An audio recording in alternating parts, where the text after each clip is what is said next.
Hello.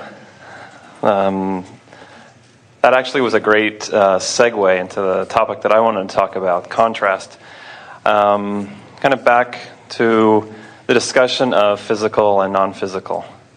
I'm on a path of discovery, and I've actually made it. One part of my path is mastery of spirit. What do you mean? That spirit is so much a part of my being, and my growth, my spiritual growth, is so much a part of my life. That what I mean by mastery of spirit is to grow in my facility with my relationship to spirit.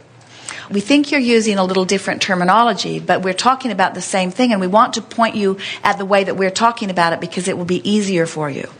So, you're here in this body as an extension of that spirit, who, right, by your definition, is a master already.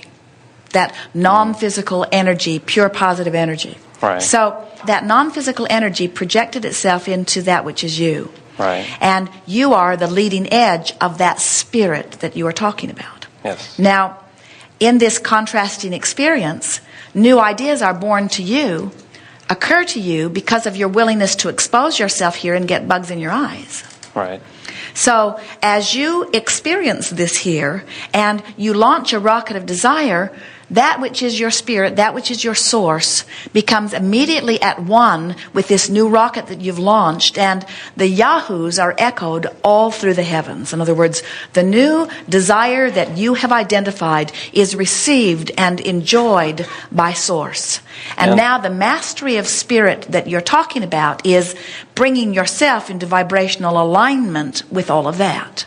Yes. But the thing that we so much want you to hear, don't leave yourself out of the part of being here. That was mastery of spirit. Don't leave yourself out of the contrasting experience and the explosions that happen within you. That's important to the process. In other words, don't belittle yourself by assuming that you're ever in an unmastery of spirit condition. You see what we're getting at? I see. That's the reason that we want to massage those words just a little bit, and it's the reason that we ask for clarification from you, because we want you to understand that you don't have to master your spirit. Your spirit is already magnificently as it is, and continuing to evolve. I get that. I guess, when I say mastery of spirit, it is more of intention, and I agree with everything that you've said about how to integrate the physical and non-physical aspects of that. So then, where were you taking us? I was taking you to that this path has me on a path of the healer.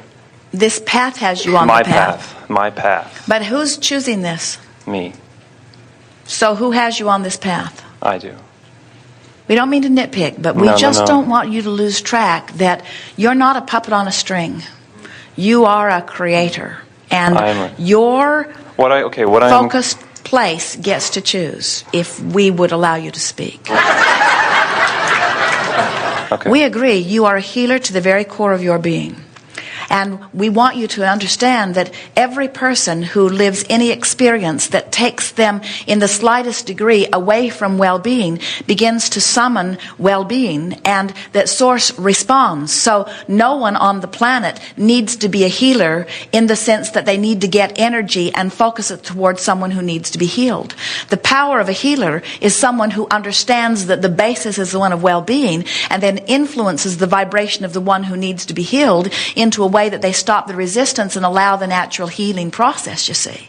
In other words, that's what true healers do. They know so powerfully that wellness is the order of the day that they allow themselves not for a moment to see anything other than that.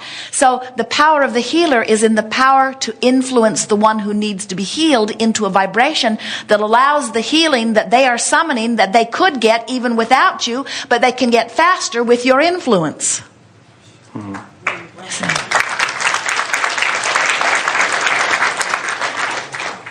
Thank you. Just different words, but these words took you into a different place, didn't they? Yes, absolutely. Absolutely. So now what? My question is about the future, ultimately.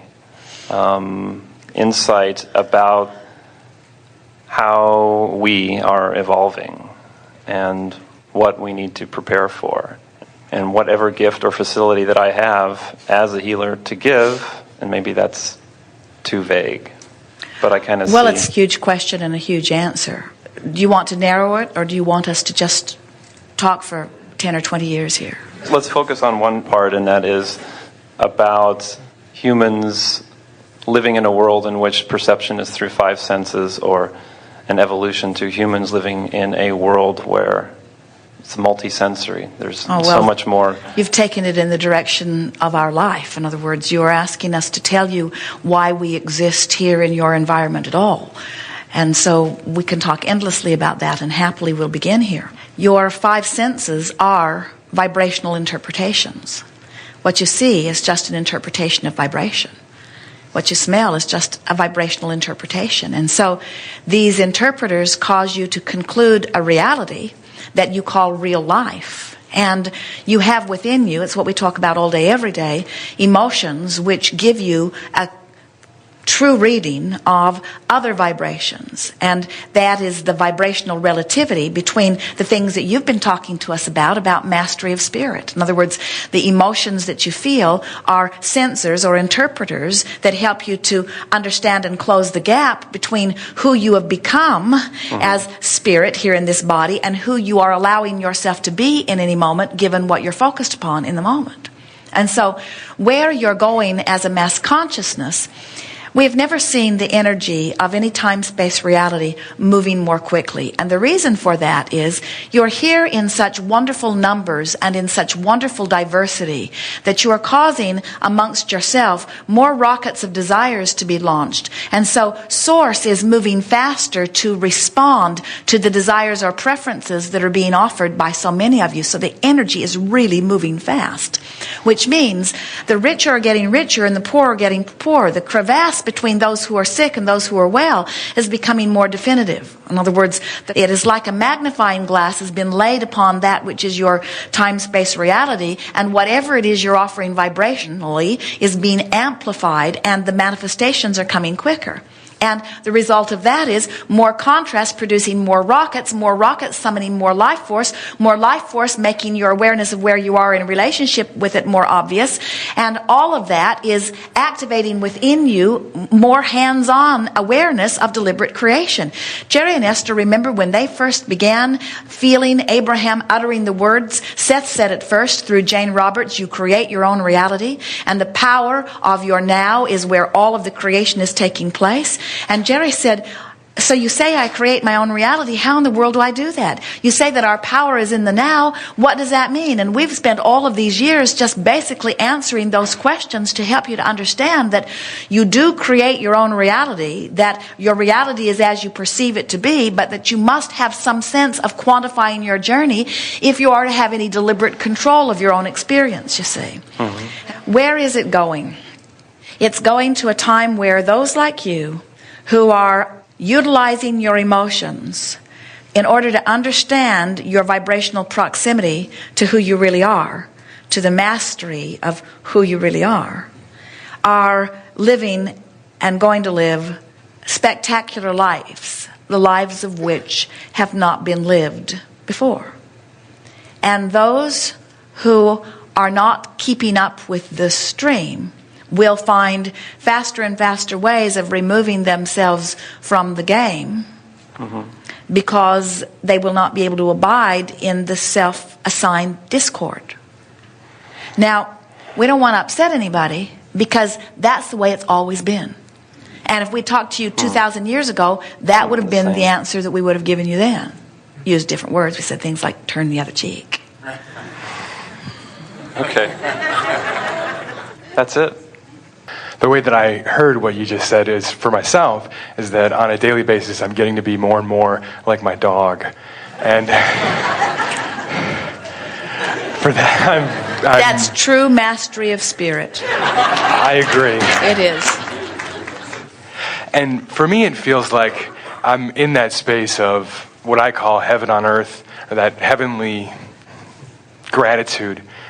feeling like I'm overflowing with appreciation for the littlest things. I sometimes will take a shower and I'll just feel deep appreciation for the pipes, the unseen copper tubing and all the people that put all of that together so that I could just have a warm shower. It's amazing. And I'll find that I'm playing a little game in the airport. I'm on my way here, for example, or at the door today, where I'll just pick out at least one thing that I appreciate about everybody that I see. And whether I say it out loud or not, it's heavenly.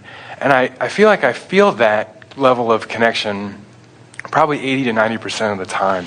You know, one of the reasons that you were so appropriate to come in light of the conversation that we just had is because that effort, those games that you're playing, it is exactly what we're talking about in mastery of spirit or in coming into alignment, of finding in this moment a reason to see the world through the eyes of Source.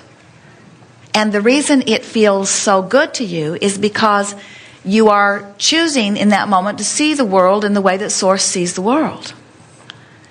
Because that which is your inner being never looks through critical eyes or through worried eyes or through fearful eyes or through angry eyes. The inner being that is you only looks through eyes of love and eyes of appreciation and eyes of fantastic anticipation, you see.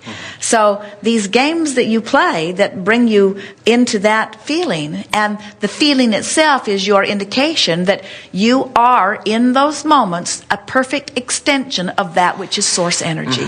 And so how good can it get? Oh, well, you'll never find that out because it can keep getting gooder and gooder and gooder. We haven't found it out. We don't know how good it can get because we have not seen end of expansion or end of our capacity to feel good. That good feeling is infinite.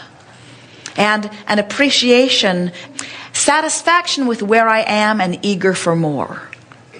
That's the optimum creative experience. Do you know how much well-being is waiting to come to you? All you have to do is open the crack just the slightest little bit, and some evidence of it will begin to flow in, you see. But so often, there is the tendency to be so where I am and need to be so aware of where I am, and then the universe responds to so where you are, where if you could just change so slightly where you are, things would begin to turn immediately for you. There is nothing that you cannot be or do or have. There is no reason that you are not thriving in extraordinary measures on all subjects. And all it takes is faith in things going well and a willingness to turn yourself in the direction that feels just a little bit better. And before you know it, you will have shown yourself that there is someone waiting to guide you to wherever you want to be. The universe has queued up the person that is ready to guide you to the next logical step. And if you can get rid of that feeling that I need to go it alone, if you can get rid of the feeling that I'm trying to prove something and understand that we are collectively all in this together and that we want so much for you to feel the power of who you are and rejoice in the creator that you are. Nothing better than being in a place a little less than where you want to be and then deliberately bringing yourself into a place a little more of where you want to be and having the confirming universe say, there, isn't that better? There, isn't that better? And so we want to say to you, there is no end to how good it can get.